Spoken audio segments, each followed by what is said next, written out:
Hola compañeros, espero que estén bien. Yo les voy a presentar en esta ayudantía lo que llevamos visto hasta el momento del libro de Basu que se llama The Logic of Capital. Les comento de antemano que los temas que trata el autor, me imagino que algunos ya se habrán dado cuenta, son básicamente un resumen de los primeros capítulos del Capital de Marx. Entonces, los que hayan tomado el curso selectivo de economía marxista o que ya estén familiarizados por su cuenta con la obra de Marx, ya sabrán más o menos lo que voy a exponer. Pero de todas formas, les sugiero que pongan atención porque para los que ya hayan leído esto les servirá como repaso y para los que no se manejan mucho con el tema, espero que les sirva para aprender definitivamente lo que plantea Marx en el Capital. Así que mi objetivo es que aprendan estas cosas que a veces pueden parecer complicadas de la forma más simple posible. Cualquier pregunta me pueden escribir por correo o en el foro y les voy a responder.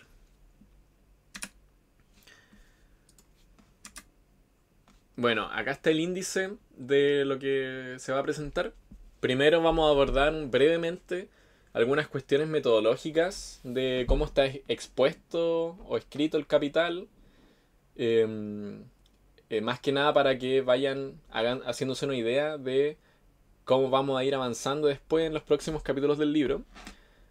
Después ya entramos propiamente en el contenido de los textos que tuvieron que leer, que es lo que es la mercancía, explicar sus características, después el dinero, y en el cuarto punto nos vamos a detener un poco en analizar por separado lo que es el fetichismo de la mercancía, que es un concepto importante en la teoría marxista. Después, en el quinto punto, vamos a ver lo que es propiamente ya el capital. Y finalmente vamos a cerrar con algunas reflexiones y algunos comentarios sobre eh, qué se puede rescatar de este texto para lo que vamos a ver en el curso y para sus pruebas.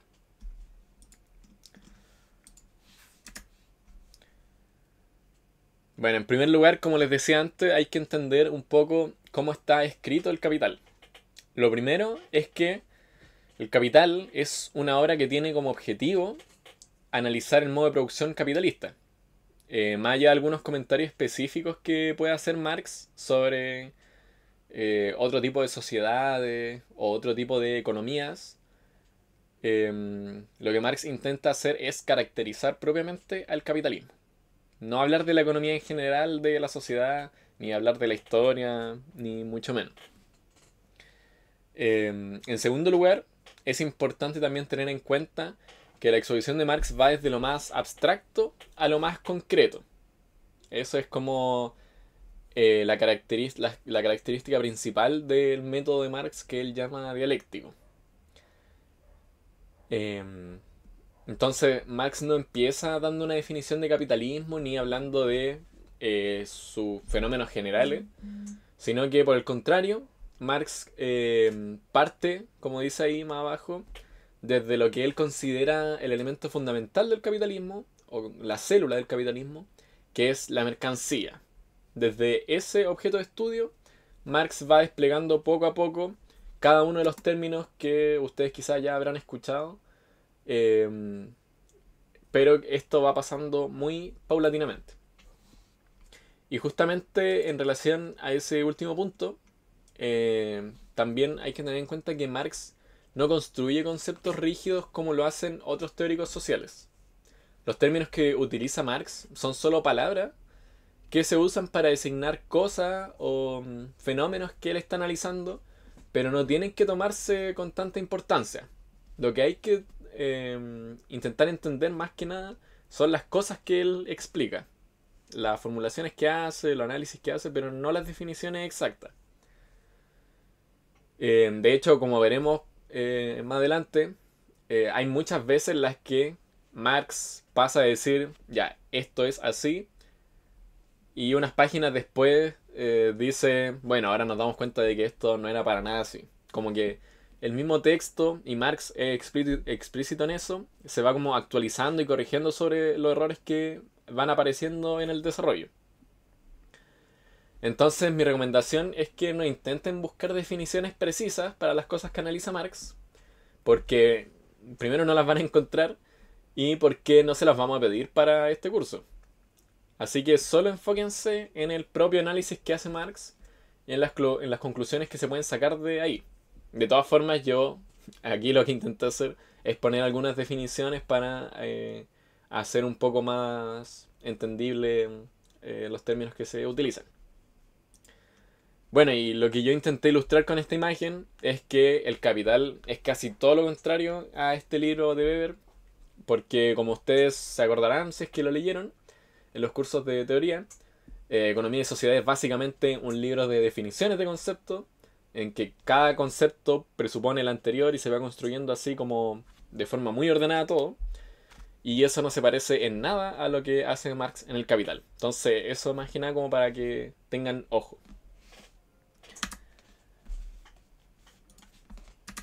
Bueno, y ahora ya pasamos propiamente al contenido de los capítulos que ustedes tuvieron que leer. Marx parte el Capital, como decía antes, diciendo que en el capitalismo hay unas cosas que se llaman mercancías. ¿Y qué son las mercancías? Son objetos que tienen dos características fundamentales. Las mercancías son, por un lado, valores de uso, es decir, son cosas que son útiles para alguien, y por el otro lado son valores de cambio. O sea, son cosas que se pueden cambiar por otras cosas. Mercancías que se pueden cambiar por otras mercancías. Esto es así de simple. Si ustedes quieren, pueden ver algún objeto que tengan a su alrededor e intentar comprobar lo que dice Marx. Por ejemplo, si ustedes ven su celular, pueden preguntarse, ¿tiene valor de uso? Sí, sí tiene valor de uso porque sirve para llamar, para entretenerse, para comunicarse con otras personas. ¿Y tiene valor de cambio? Sí, también tiene valor de cambio porque esto no llegó a mis manos por arte de magia, sino que tuve que dar algo a cambio para recibirlo. Y también si dejo de encontrarlo útil, puedo cambiarlo por otra cosa. Entonces, ahora que entendemos esto, Marx avanza un poco y dice que, claro, el valor de uso es resultado de las propiedades físicas de los objetos.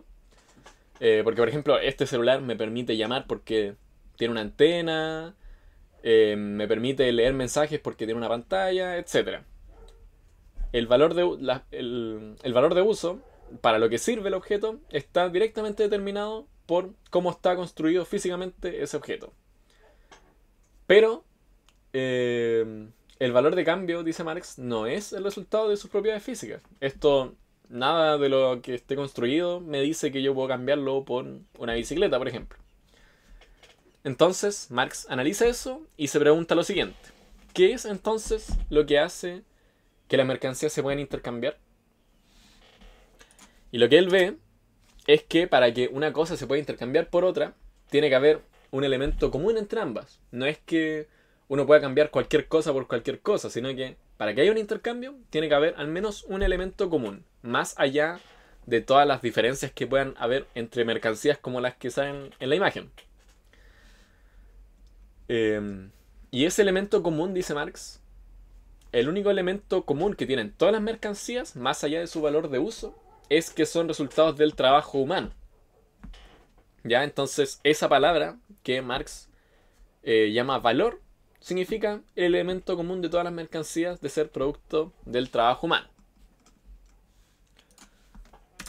Y aquí Marx se da cuenta entonces, como había anticipado antes, que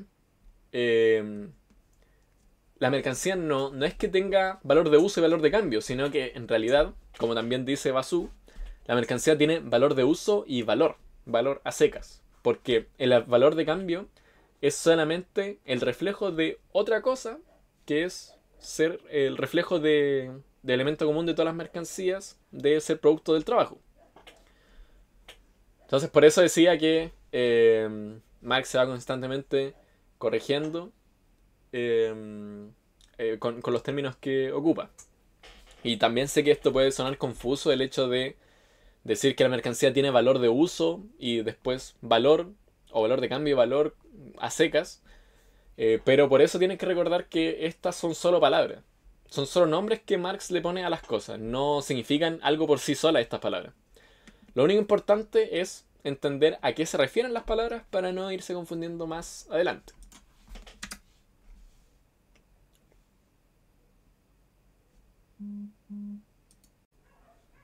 Ya, ahora sigo. Bueno, entonces Marx dice que el valor es el elemento común entre todas las mercancías y que ese elemento común está dado por el trabajo que se necesita para producirla. Pero al observar esto, Marx dice, aquí hay algo extraño, porque obviamente el trabajo necesario para hacer un completo no es el mismo que se necesita para hacer una silla. La silla se hace con el trabajo de una carpintera y el completo se hace con el trabajo de un cocinero. Entonces, ¿cómo podemos comparar ambas cosas si lo que se supone que tenían en común en realidad es distinto en cada caso? Y en base a esto, Marx introduce una distinción importante.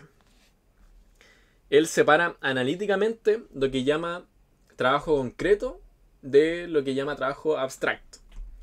El trabajo concreto es la dimensión específica, la dimensión del trabajo que es específica para cada objeto que se crea con ese trabajo.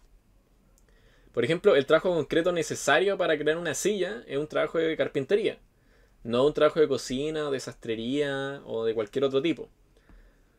Y el trabajo abstracto es lo común que tienen todos los trabajos. Es el hecho de que trabajar implica un gasto de energía del cuerpo humano. Entonces, por más que yo quiera hacer una silla o un completo, tengo que gastar energía para hacerlo. Esas son las dos dimensiones del trabajo que distingue Marx. ¿Ya? No es que... Tienen que tener en cuenta que son dimensiones. No es que existan como entidades separadas, una cosa por un lado el trabajo y por el otro... perdón, el trabajo concreto por un lado y el trabajo abstracto por el otro. Sino que son solo dimensiones analíticas, por así decirlo, que Marx identifica. Porque todo trabajo es por un lado trabajo concreto y trabajo abstracto.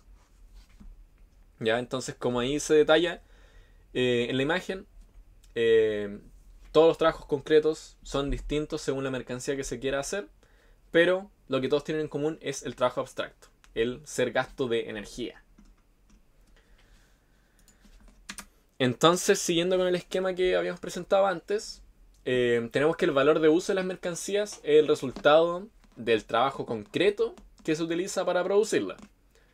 Esto significa simplemente que, por ejemplo, lo que hace que un completo tenga el valor de uso de saciar el hambre es el resultado del trabajo concreto de un cocinero, no de otro trabajo como había dicho antes. Se requiere ese tipo específico de trabajo para poder producirlo. Porque si yo soy un carpintero y agarro los ingredientes e intento cortarlos con un serrucho o martillarlo, eso no va a producir un completo porque estoy aplicando un tipo de trabajo que no corresponde para el valor de uso que quiero producir. Entonces, por más que me esfuerce, por más gasto de energía que haga, no voy a producir ese completo. Y por el otro lado, el valor, el elemento común, es resultado del trabajo abstracto. Que eso sí es algo común a todas las mercancías. El hecho de ser producto del gasto de energía humana. Entonces, ya sabemos que lo que hace que las mercancías puedan intercambiarse es que todas comparten un rasgo común, que es el valor, y que eso es el trabajo abstracto que todas contienen. Pero aquí surge otra pregunta, que es que ¿cómo sabemos la proporción en que se tienen que cambiar las mercancías? Por ejemplo, ¿cuántos completos vale una silla? Aquí Marx introduce dos términos muy importantes. El primero es el término de trabajo social, que se refiere a la totalidad de capacidad de trabajo que tiene la sociedad. Entonces, imaginemos que la sociedad tiene toda esa capacidad de trabajo que está representada en esa barra, que permiten generar una inmensidad de mercancías de todo tipo. Si se dan cuenta en el dibujo, el trabajo necesario para hacer un completo o una silla es simplemente una fracción muy pequeña. Ahora, viendo la imagen, también es obvio que se requiere mucho más trabajo social para hacer una silla que para hacer un completo. Sabemos que entonces se requiere más trabajo en una silla que en un completo y eso va a afectar en cómo se van a equiparar las dos cosas en un intercambio. Pero la idea es saber la cantidad exacta en que se cambian estas cosas. ¿Cuánto exactamente vale una silla respecto a un completo? Y al preguntarse esto, Marx se da cuenta de que hay una unidad objetiva para medir cantidad de trabajo, que es el tiempo. Entonces, él dice, uno puede medir cantidad de trabajo a partir de las horas que toma producir cada mercancía. Y esto es lo que él llama tiempo de trabajo socialmente necesario, que son las horas necesarias para producir una mercancía en condiciones normales. Y dentro de estas condiciones hay factores como la productividad del trabajo, la intensidad del trabajo, que el autor Kebasue explica con detalle, pero que aquí solo los menciona a la pasada para no alargarnos tanto. Ahí ustedes pueden buscar específicamente qué es lo que dice en el texto. Pero no creo que sea tan importante para el desarrollo que vamos a ir haciendo del libro. Entonces, imaginemos, según este dibujo, que el tiempo de trabajo socialmente necesario para producir un completo es de 1 hora y el de una silla es de 5 horas. ¿Ya? Con esa información ya podemos saber cuál es la proporción en que se deben intercambiar las dos mercancías. Una silla vale 5 completos porque con esas cantidades de silla y de completo, se equiparan los tiempos de trabajo socialmente necesarios para cada objeto, que son 5 horas. Entonces, el valor de cambio de una silla son 5 completos. Con eso, el esquema nos queda algo así, que lo único que se agrega es esa sigla que significa tiempo de trabajo socialmente necesario, que es realmente cómo se mide el valor. No corresponde al aspecto cualitativo, sino al aspecto cuantitativo. El valor se mide por tiempo de trabajo socialmente necesario y eso es lo que se expresa después como valor de cambio. Ahora bien, es obvio para cualquiera de nosotros que en el día a día de la sociedad capitalista no obtenemos mercancías a partir del trueque. ¿Ya? Si yo me quiero comprar un completo, no ando buscando alguna mercancía que yo tenga para poder intercambiarla. Y tampoco tenemos en mente la proporción en que se intercambian la diversidad de mercancías que existen. ¿Ya? De nuevo, si yo voy a comprarme un completo, no pienso en cuántas manzanas tendría que tener o cuántas peras para poder intercambiarlas ni nada. Sino que todos sabemos que lo que usamos para cambiar las mercancías es una cosa que se llama dinero. ¿Ya? Y Marx hace un procedimiento detallado para explicar cuál es la necesidad lógica de que exista el dinero y por qué tiene el rol que tiene en la sociedad actual. Pero aquí solo vamos a exponer las conclusiones que él saca. Él dice que el dinero es la forma de valor que tiene la capacidad de expresar el valor de cualquier mercancía. ¿Ya? Es decir, cualquier mercancía que se quiera comprar tiene su valor expresado en cantidades de dinero. Y eso justamente es lo que Marx llama precio. El precio es la cantidad de dinero que se necesita para comprar una mercancía. Y aquí Marx plantea 3 formas que ha asumido el dinero históricamente. La primera es la más simple, que es el hecho de decir que una cierta mercancía va a ocupar el lugar del dinero, va a ser el equivalente universal de todas las demás mercancías, como pasó históricamente con el oro. ¿Ya? El oro tiene una serie de propiedades, por ejemplo el hecho de que no se deteriora en el tiempo como si lo hacen otras mercancías, entonces tiene cierta estabilidad. Y bueno, otra serie de características que hicieron que históricamente el oro fuera el dinero. Después de esa forma histórica, se pasó a una que es un poco más compleja, que es un papel que actúa como símbolo de una cierta cantidad de oro.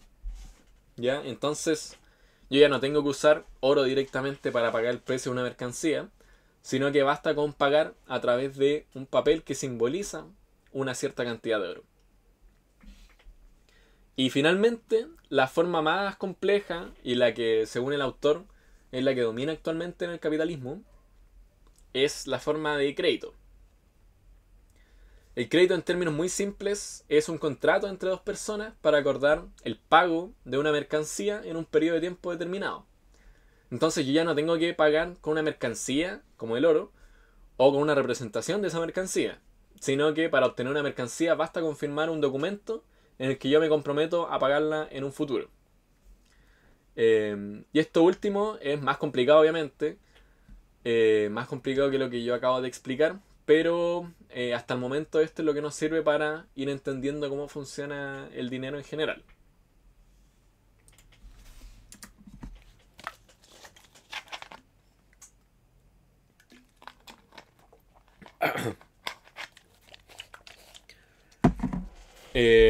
Bueno, y aquí nos vamos a detener brevemente, como había dicho antes, en el concepto de fetichismo de la mercancía, que está un poco separado de lo que estamos viendo, de las cosas más económicas, pero que tiene mucha importancia para la teoría marxista.